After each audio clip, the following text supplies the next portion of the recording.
The Shadow of the 13th Cipher, the hunt for the lost Confederate gold. The legend begins not with a map, but with a silence that lasted a century. On May 4, 1865, as the smoke of the American Civil War began to settle into a bitter ash, a heavy, unmarked wagon train creaked through the midnight woods of Lincoln County, Georgia. It carried the final remains of the Confederate treasury, millions of dollars in gold bullion, Mexican silver, and French jewels. By dawn, the wagons were found abandoned. The gold? It had vanished into the red clay of the South, sparking a century-long fever dream of greed, murder, and secret societies. But the real story isn't about what was lost. It's about the man who spent 40 years hunting it down, only to discover that the gold was never lost at all. It was being used to fund a second, secret American government. Chapter 1: The Midnight Cavalcade. The air in Washington, D.C. in the spring of 1865 was thick with a mixture of celebration and mourning. Abraham Lincoln was gone, and the Union was stitching itself back together like a wounded giant. Amidst this chaos, Silas Vance, a former Pinkerton detective with a penchant for mathematics and a cynical distrust of official reports, sat in a dim office near the Potomac. Silas had been handed a ledger. It wasn't a normal ledger. It was a coded manifest recovered from the pockets of a captured rebel courier. As he stared at the ink, Silas realized the numbers didn't add up to troop movements or supply lines. They were weights, tonnages. "They moved it, Silas," his superior, a weathered colonel named Holloway, whispered. "Jeff Davis didn't just run. He moved the bank. If that gold hits the European markets, the Confederacy doesn't die. It just goes offshore. It buys an army from the shadows." Silas was tasked with the impossible: trace the gray ghost shipment.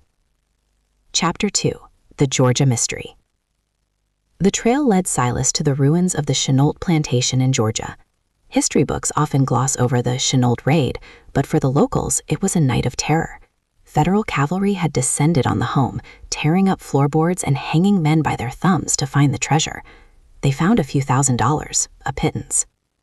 Silas, however, wasn't looking at the floorboards. He was looking at the trees.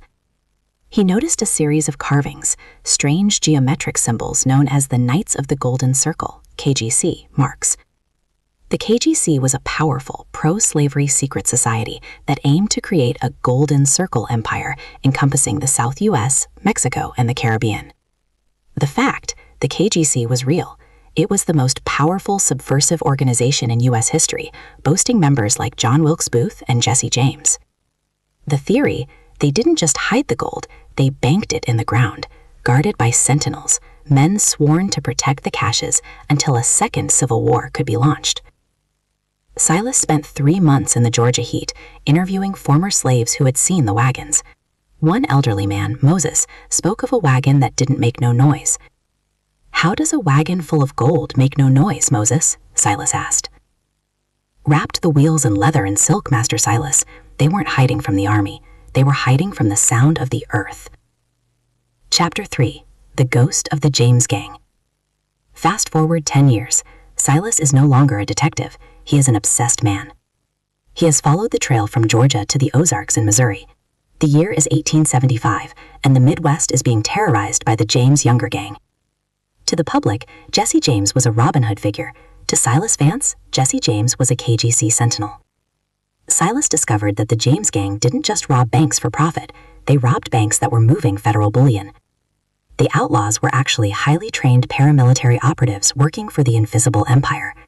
Every time Jesse James robbed a train, a portion of that gold was buried in specific locations, marked by hoot owl trees bent into unnatural shapes to point toward underground vaults. Silas found himself in a high-stakes poker game in a dusty Missouri saloon, sitting across from a man who claimed to be a cousin of Frank James. "You're looking for the Iron Mountain cache, aren't you?" the man asked, his hand hovering near his Colt Navy revolver. "I'm looking for the truth," Silas replied, laying down a pair of aces.